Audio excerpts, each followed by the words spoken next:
My talk is called The Trouble with Traces. How many in here know, would consider themselves Star Trek fans? A few. How many of you got this reference? Okay, that's good. How many of you came to this talk thinking I was going to talk about Star Trek? Okay, good. So, my name is Thomas Watson. I do a lot of open source Node.js work. I work at a company called Elastic, where, amongst other things, amongst Elasticsearch and stuff like that, we also work with tracing Node.js. And you can find my slides later. And I'm also going to tweet a link to it on Twitter. So if you have any questions, this is going to be a pretty fast-paced talk. I'll suggest that you follow me there, of course. So before we get into the trouble with traces, I thought I want to tell you what traces is and what tracing is in Node.js. So let's say you have an application, and let's say it's an HTTP application for simplicity. You want to measure the performance of this application, like how fast is it responding to HTTP requests, for example, right? But besides figuring out how fast it responds to HTTP requests, you also want to know what it's doing while it's responding to these HTTP requests. So you want to figure out how many database queries does it perform and how long does each of these database queries take. And you measure these things in spans. So you might have a span that is like a measurement of time that says, okay, how long did this HTTP request take? And you start to build a graph while the HTTP request is ongoing, and you associate other spans with this span, and you have another span saying, okay, it performed a database query, how long did that database query take? And so you will kind of build up this in-memory DAG graph, and it always have a root span, and you have a lot of children under this root span, right? And so you pile on spans to this graph, and now you have a model of the HTTP request that you were instrumenting, right? But usually, instrumentations like these are what you want to know is time. So usually you don't display them like this. What you do is you display them on a timeline, right? So you have the first span, the HTTP request, in this case, took the entire length of time for this trace, and then you kind of show the other spans below that, and now you know like the relationship and time-wise relationship between each span and what took up the most time and where you maybe should put in energy to optimize your code, right? So how do you actually get these spans? So we have a mock tracer here I created. It has a start span function. You call that, you get a span back, and potentially you give it a reference to the parent span if this is not the root span of your trace, right? And then at some point later, when the MySQL query finishes, in this case we are measuring a MySQL query, you could just call span end. Easy, job done, right? Well, what if you have this scenario? What if you have the callback is defined somewhere else and you don't have reference to the outer scope? So you don't have a reference to the span. How do you get access to the span inside the process result function? You need some kind of way to do that, right? Well, one very naive approach would be to simply pass around a context object in all your functions with, like, this is the span that this function was kind of called based on, right? But that would be very tedious, and you would have to modify your code. It would be complicated. It's not very fun, right? So what we really want is we want some kind of magic function that called on the tracer, we can just get the current span. And if this was Ruby or some other non-asynchronous languages, this would be super easy because there would always only be one current span. But because this is Node.js and because we have the nice event loop, we have some problems getting this to work. And what would be really nice is if we didn't even have to write all this start span, end span, if we could just leave our code as it was, and it would just magically figure out to create these spans for us, right? That would be like the dream scenario. And that is what traces like New Relic or Dynatrace or Datadog or the company I work for with Elastic APM, that's what we try to do. We try to make this just work out of the box so you don't have to modify your code. And a word for this is it's magic, right? But I would like to be a wizard. I'm not a wizard, so we can't unfortunately use magic. So I was Googling if there was like a nice diagram to show you guys of how this works. And a fellow Node.js developer called Roop, he posted this online the other day of a nice Rube Goldberg machine of how this works internally. So basically, the rest of the talk is going to be me trying to tell you all the dirty secrets of how we basically hack Node.js to make this work, right? So let's go back to the MySQL query command. The first thing we have to figure out is, how do we know if MySQL is even used in this project that we are trying to instrument? And then we have to ask ourselves, well, how do we then also know when the query function is called? Because that's the one we want to instrument, right? And when it's called, we want to start a new span. And we want to associate this span with the ongoing trace, so the ongoing HTTP request that there's a parent span somewhere we want to associate with. And when the query finishes, we want to, of course, end the span in a good way. The way we do this, well, before I get into that, does any of you know what this is? Say something. Yell it. Monkey patch, yeah, exactly. This is a monkey patch. So that's basically how we do it. So the first thing we need to do is we need to patch the require function. And you might ask yourself, well, how do you patch the require function? Because it's just magically there. Where does the require function actually come from? When you run your Node code, you just have this function available that's called require.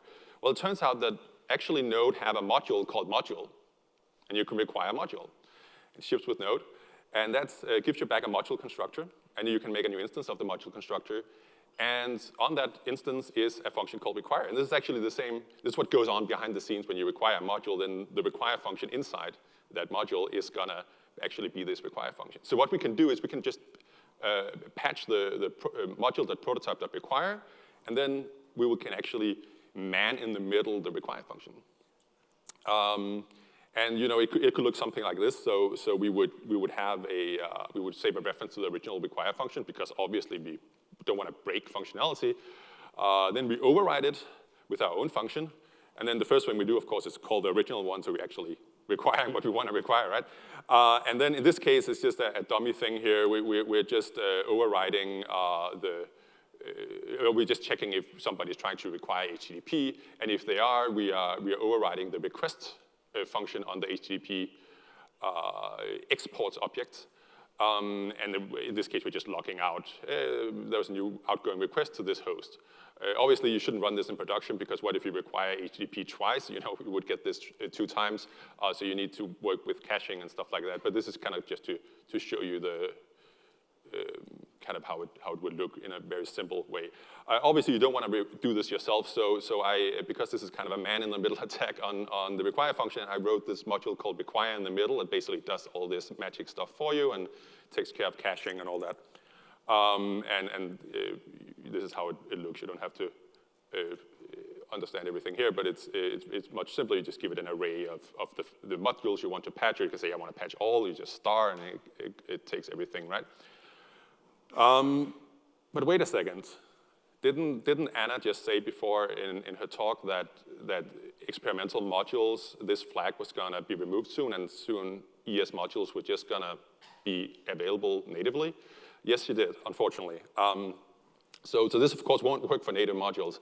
And there's still work going on to make sure that traces can hook into the loader and replace things like this in the new ES modules implementation. Speaking of things that are hard, transpiled modules. So if you're using Babel or TypeScript or stuff like that, you might write your code like this. This is from the GraphQL module on NPM. They use this nice export syntax. It's really good. But if you transpile this with Babel, you get something like this. So this can run in any Node.js environment. It's really nice, except that you can see it's making a lot of properties on the exports object. They are not writable, and they have no setters. So if you try to actually patch these, say GraphQL equal foo, oh, yeah, it worked fine. And then we actually look at it because there's no setter. It actually didn't do anything. And if we try to delete it, because we're being clever, I'm going to delete it and then make a new one. No, it won't work either because it's not writable. So we have to do some other trickery to get this to work. Because I looked on NPM and there was no shallow clone module on NPM at all. So I made a new one. Because of course, so this one is a bit more magical. You can clone the export object to make a pristine copy of the export object, and it will keep the getters and setters and all that. It will keep those in place as they are. But it allows you to override some of them. So in this case, I'm overriding the foo property, which it doesn't have a setter, right, with my own one. So it allows me to patch these sort of modules.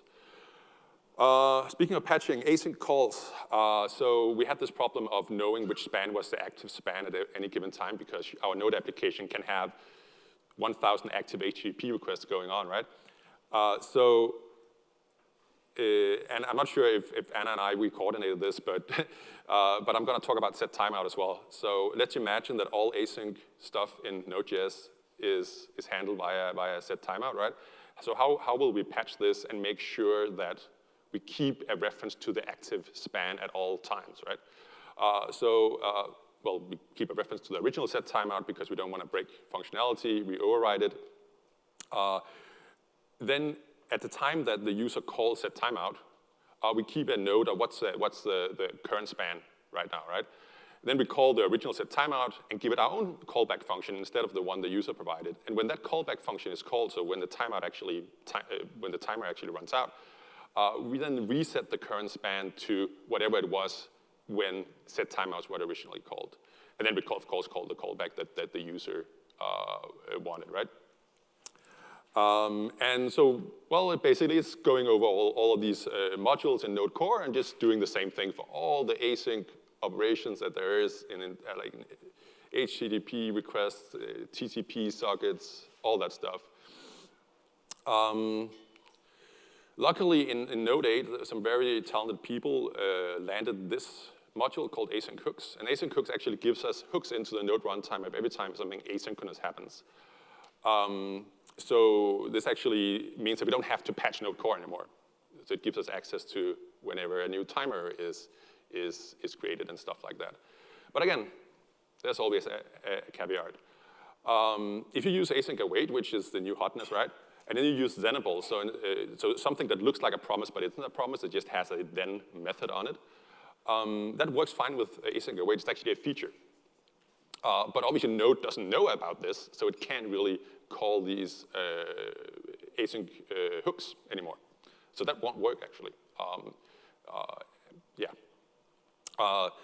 Again, resource users is also a bit of a problem here with async hooks, and we're going through, like, we're bending over backwards trying to make sure, of course, that when we instrument your Node application, we're not causing memory leaks and making it slower and all that. So here's a very naive implementation of async hooks. And then we have a map where we store all the active spans. We will always get the spans back whenever we want to call a callback. I haven't written that code here, but this is just how we get data into the current span map, right? And we have an init hook, so whenever an async thing is initialized, like the call to set timeout, for example, we save a reference to the span with this async ID. The async ID is just a number. It starts at 0 when you start up the application and just keeps incrementing it for every async operation that Node performs. And then sometime later, the destroy hook is called when this async operation kind of finishes, and then we delete, we clean up. We basically do our own memory management. The problem here is that this is not a weak map. And it's not a weak map because this is the number is a primitive. We can't store primitives in weak maps. So it means that if we're the only one keeping a reference to the span, it can't be garbage collected. And can we really trust that the destroy hook is always called? Can we really trust when it's called? Maybe it's called a lot later, so we keep the span around for longer. So we have to do a lot of gymnastics to clean this up before when we know that the span is no longer needed. And not only when destroy is called, it's a bit complicated. User-lane callback queues, another big pain point. I can't count the sleepless nights that these three words have kept me awake. So this is a dummy kind of database client I dreamed up yesterday here.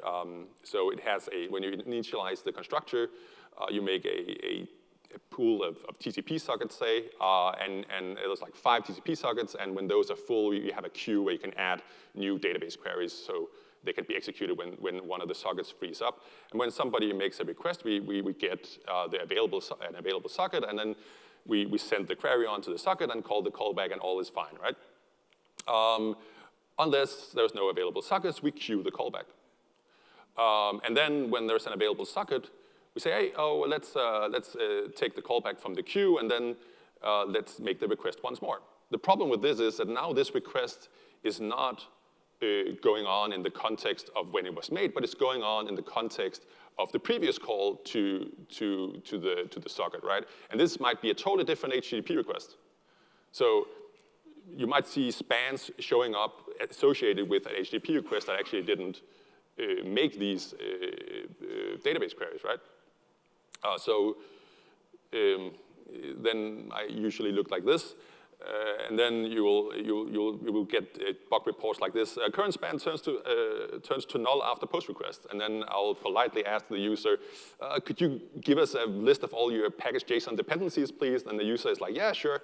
Here's a list of all my dependencies, and then I have to spend 2 weeks like literally reading the code of all his dependencies and sub-dependencies to figure out where there is this userland callback queue that we didn't take care to patch properly. Luckily, our Node services don't exist in a vacuum. A lot of us are using microservices. We have a lot of Node services deployed. We might even have talking to like Ruby applications, Java applications, so it might be a mix of Node and other things. And when we are interested in tracing our entire request from the user's perspective, we want to see kind of like how it trickles down to all the microservices and trickles back up, and then we can send a response back to the user. So how do we string together all these separate applications we are tracing into one holistic trace? Well, we do some other nasty stuff. We say, oh, you make an outgoing HTTP request, thanks. We'll just take and inject a little magic thing into your HTTP request that you didn't ask us to do. And it usually looks like this. It's called trace parent. Trace parent is a new standard created by W3C. It's currently a candidate recommendation. So it's like the closest you can get to an actual spec. But basically, all the tracing vendors today, they use this, or are moving over to it very soon. So what is this thing we're injecting into all your HTTP requests, you ask? Well, we have a 1-byte version. We have a 128-bit random number, so the first microservice that gets the request from the user says, oh, I didn't see this header. I must be like the entry point. So I'll just generate this trace ID and make sure to pass it on to all the other services downstream, right? And when I pass it on to all the other services downstream, I also send the ID of the parent span that the service downstream needs to set as its parent, right? And we also have 8 flags we can set. Currently, only 1 flag is defined. It's the sample flag, so the parent service is telling the downstream service, hey, I chose to sample this trace or not, right? And if you're not using HTTP or a text-based protocol, if you're using a binary protocol to talk between your microservices, there's actually also a work underway to create a binary version of this standard. So speaking of standards, there's a lot of standards that has been popping up the last couple of years within distributed tracing and tracing in general. So W3C, which I've just mentioned, they have this distributed tracing working group that is thinking a lot about these problems, about how different services communicate and how you make a holistic trace throughout the service. So trace context, as we just discussed, that's like the first thing to come out of the distributed tracing working group, and it defines basically 2 headers, trace parent, as we just saw, and also one called trace state.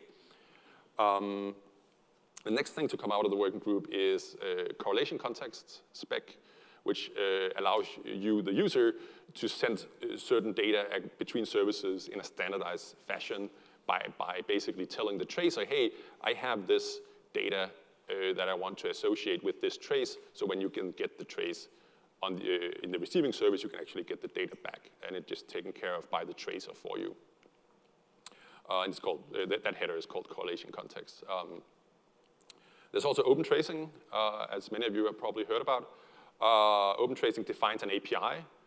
There's no implementation, just defines an API. It's cloud. It's part of CNCF, Cloud Native Foundation, Computing Foundation. And it basically just defines its API. It says, okay, a tracer needs to have a function that's called start span, and it has to take a string as the first argument. It has functions like set tag, log, etc. Then there's also open census, which came out of Google. And it also defines an API, but it also defines an implementation. So if you're installing an open census tracer, there is only one. There is not a different tracer for different vendors. There is just the open census tracer. So that has a lot of benefits as well, of course. But in reality, what's happening is that we have these two, open tracing and open census, and they have been competing a lot. And so what we want to do is we actually want to merge these things together into one new standard, and that's actually being called OpenTelemetry, and that's very close to being production ready. So if we go back to this slide, it actually says up in the top right corner there, open census and open tracing have merged into OpenTelemetry. So by the end of this year, hopefully, the two other projects is going to be read-only. There's not going to be any new activity on the GitHub, and you're going to be using OpenTelemetry. But it will keep being backward compatible for 2 years. So if you start using open census or OpenTelemetry today, you have 2 years to merge your projects over to OpenTelemetry, and it will be backward compatible, so the merger will be super easy.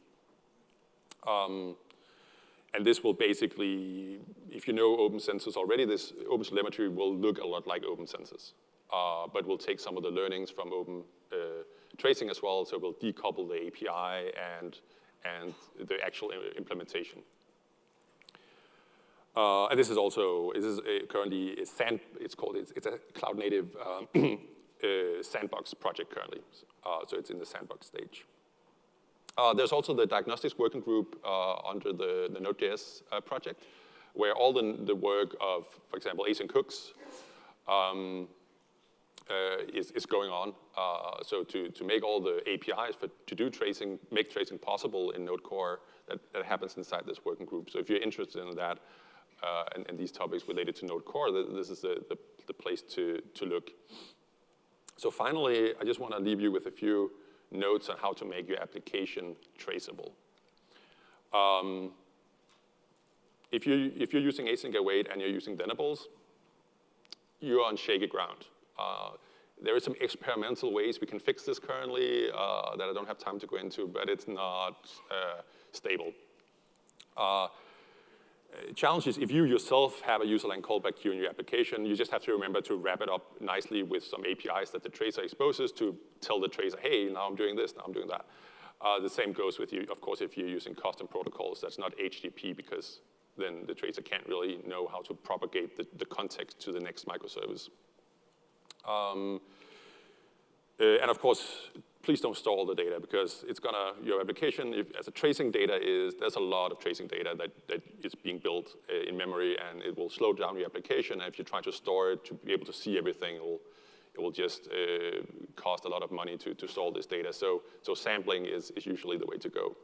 And if you're a Node module developer, what should you do to make ensure your Node modules doesn't keep me awake at night? Again, user line callback queues are bad.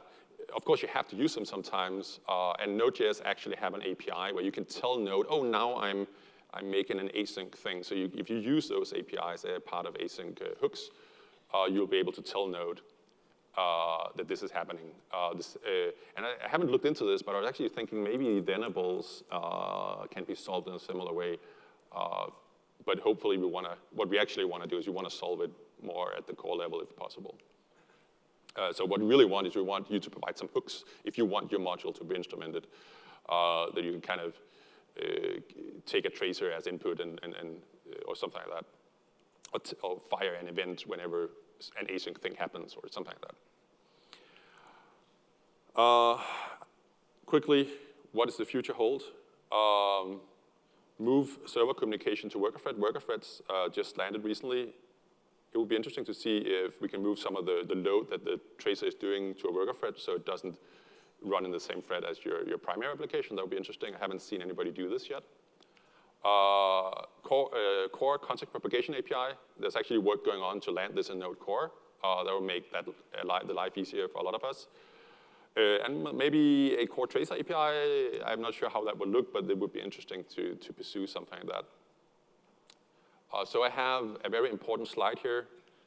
I know I'm the only person standing between you and lunch, and I value my life. So I will end the presentation. I was trying to pronounce something here. Any Irish people here? Hopefully. Guru ma good. Means thanks, but yeah.